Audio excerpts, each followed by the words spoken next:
E a gente vai passar a palavra agora ao nosso Eduardo Bolsonaro. Sem censura! Sem censura, Brasil!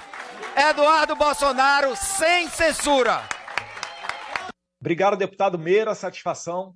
Queria estar aí com vocês. Nesse momento agora eu não posso, né? Vocês entendem, mas a minha vontade, a gente continua junto em espírito, pode ter certeza que a gente continua junto em espírito. Eu estou aqui para narrar um pouquinho da minha história, que nem de longe é de mais sacrifícios em meio a essa jornada toda, né? Eu acho que as pessoas do 8 de janeiro, e aí alguns que me antecederam, né? O Alan dos Santos, que ficou mais de 3 anos longe da família dele, né? A própria Carla Zambelli, que agora está detida lá na Itália, Deus quiser, vai ser solta em breve para, ao menos, poder responder em liberdade essa homologação do processo dela na Itália. O Clezão nem se fala, mas a gente está dando um pouquinho aqui da nossa dose de sacrifício, que é a vida de todo homem, né?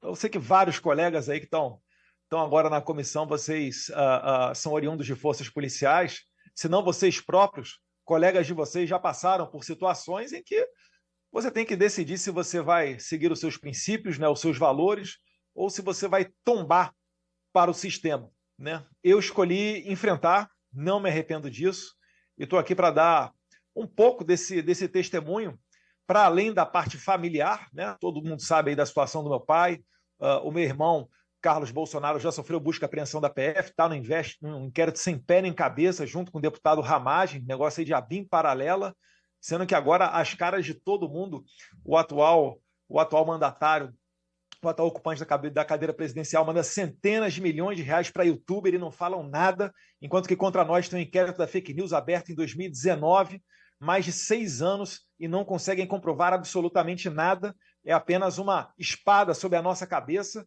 da qual inclusive já pesou contra Elon Musk, que hoje encontra-se investigado dentro desse inquérito. Inventaram para mim um crime de que é vir com muita frequência aos Estados Unidos. Todo mundo sabe da minha proximidade com a família Trump, com pessoas do governo aqui. Comecei esse trabalho lá em 2018, pelo menos, se a gente for voltar no tempo, né? Fiz um evento lá em Foz do Iguaçu, Cúpula Conservadora das Américas. Ainda durante o governo do meu pai de transição, visitei aqui uma semana nos Estados Unidos, Boston, Nova York, Miami. Fiz mais de 30 rodadas, principalmente com fundos do mercado financeiro, levando a notícia de que um presidente novo viria a ser empossado em janeiro, no caso de Jair Bolsonaro, e que o Brasil deixaria de ser socialista. Então a gente trabalha há muito tempo tentando fazer aquilo que o nosso eleitorado pede, né? A organização da direita, firmar um projeto de país, colocar adiante uma bancada uníssona de parlamentares. Eu acho que, em certa medida, a gente conseguiu muito sucesso nessa empreitada e os senhores que me assistem aqui hoje, certamente, né, estão lado a lado comigo nessa iniciativa. Por vir muito aos Estados Unidos, vim na posse do presidente Trump, né? Meu pai foi convidado, não pôde vir porque Moraes apreendeu o seu passaporte.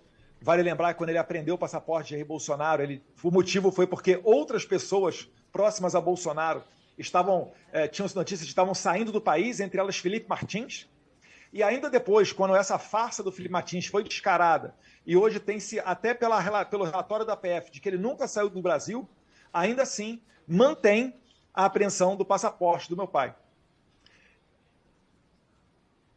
De perto, o caso do deputado Daniel Silveira, que até hoje permanece preso, numa bizarrice, onde praticamente ele não tem direito à progressão de regime, né? Ele deveria estar em casa, saindo para trabalhar e apenas se recolhendo durante o período noturno.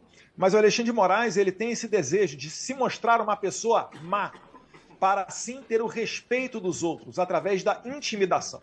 É por isso que eu nem exagero quando eu coloquei no meu Twitter, que foi incluso num dos inquéritos, quando eu chamo de gangster. Porque essa é uma prática de um mafioso, de um gangster.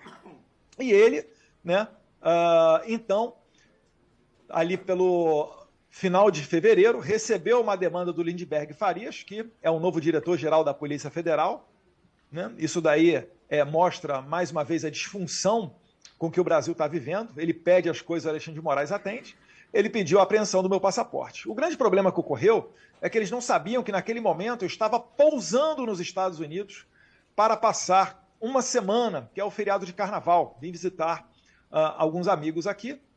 E como eu vi ali que o Alexandre de Moraes tinha dado 5 dias de prazo para o PGR responder se apreenderia ou não o meu passaporte a pedido do líder do PT na Câmara, algo inacreditável, eu resolvi esperar. Esperei. E, inacreditavelmente, o PGR não respeitou o prazo de 5 dias do homem mais temido do Brasil. Após anunciar nas minhas redes sociais que ficaria exilado aqui, em 2 horas, o Procurador-Geral da República, então, disse que não era necessário pegar o meu passaporte, porque a minha atividade aqui era legal. No mesmo dia, Alexandre de Moraes arquivou o processo. Por que ele fez isso? Para não me dar a oportunidade de colocar, né, um rótulo em mim de perseguido político. E aí começaram as matérias na imprensa, jogando junto com o regime, dizendo, Eduardo Bolsonaro não volta porque não quer, está passeando, está na Disney, etc. Glória a Deus, a soberba e a arrogância dos nossos inimigos.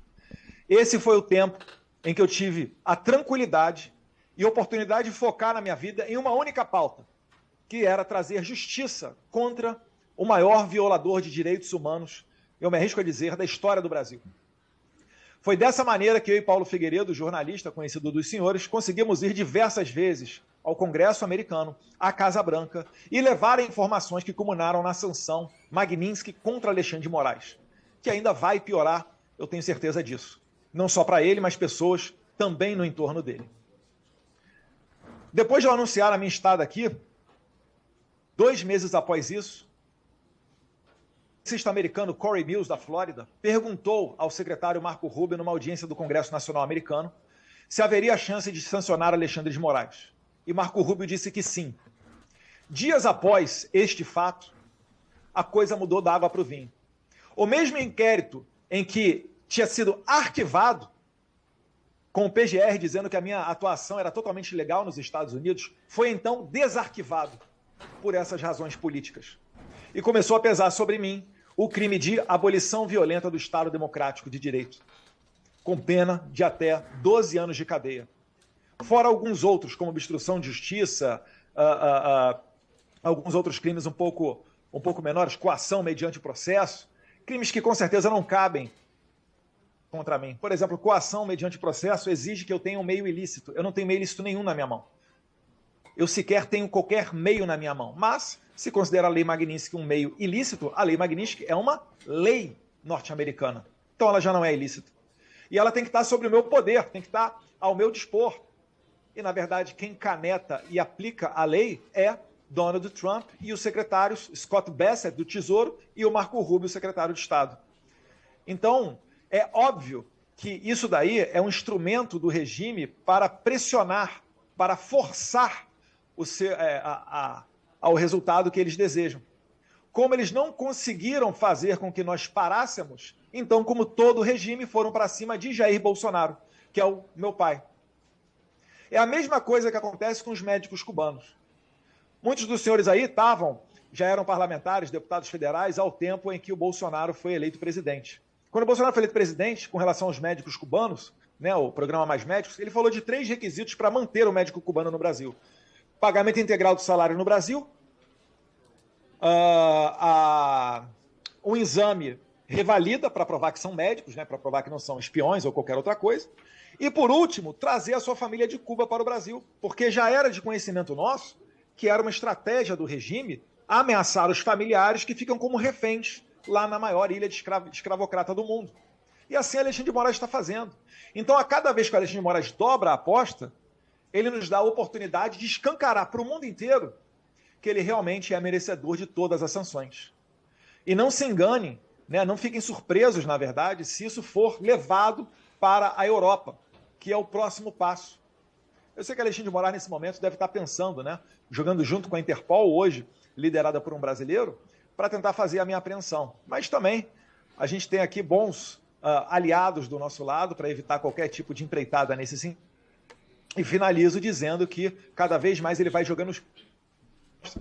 Como o último, por exemplo, que é o crime de incitar invasão, né, incitar a autoridade internacional a invadir o Brasil ou a atos de guerra. Quando eu falo isso aqui nos Estados Unidos para as autoridades, que eu estou sendo processado no Brasil por conta disso, as pessoas dão risada. É notório que a gente não praticou nenhum crime desse. A gente já viu, né? político aí para a cadeia por conta de problemas com corrupção, desvios, dinheiro público, etc. Golpe de Estado certamente não é o caso de Jair Bolsonaro. E isso daí fica muito claro, finalizando, presidente, quando você vê que o Trump tem colocado adiante, não só a lei Magnitsky contra o Moraes, mas recentemente agora, 2, 3 dias atrás, uma nova carta do FDC dá conta, né, a Comissão de Comércio americana, dando conta de que os países que forem contra, né, os países que servirem suporte para o aparato de censura serão não somente tarifados, mas correrão o risco de terem embargados chips americanos, né, semicondutores, para este país. Ou seja, o Brasil está flertando com ditaduras, está flertando com a perseguição, está normalizando esse tipo de conduta que acontece em países como Cuba, Venezuela e Irã, e vai sofrer as consequências disso. Que Deus abençoe o Brasil e que Deus ilumine a cabeça dos parlamentares para que aprovem a anistia, que certamente é o primeiro passo para a gente virar essa página, para trazer justiça a essas pessoas do 8 de janeiro e demais perseguidos do Alexandre de Moraes, que não são somente as pessoas conectadas ao 8 de janeiro, e que assim a gente chegue numa boa condição, numa mesa de negociação com o governo dos Estados Unidos para reduzir ou, quem sabe, até zerar as tarifas impostas recentemente. Então, senhor presidente, muito obrigado pela oportunidade.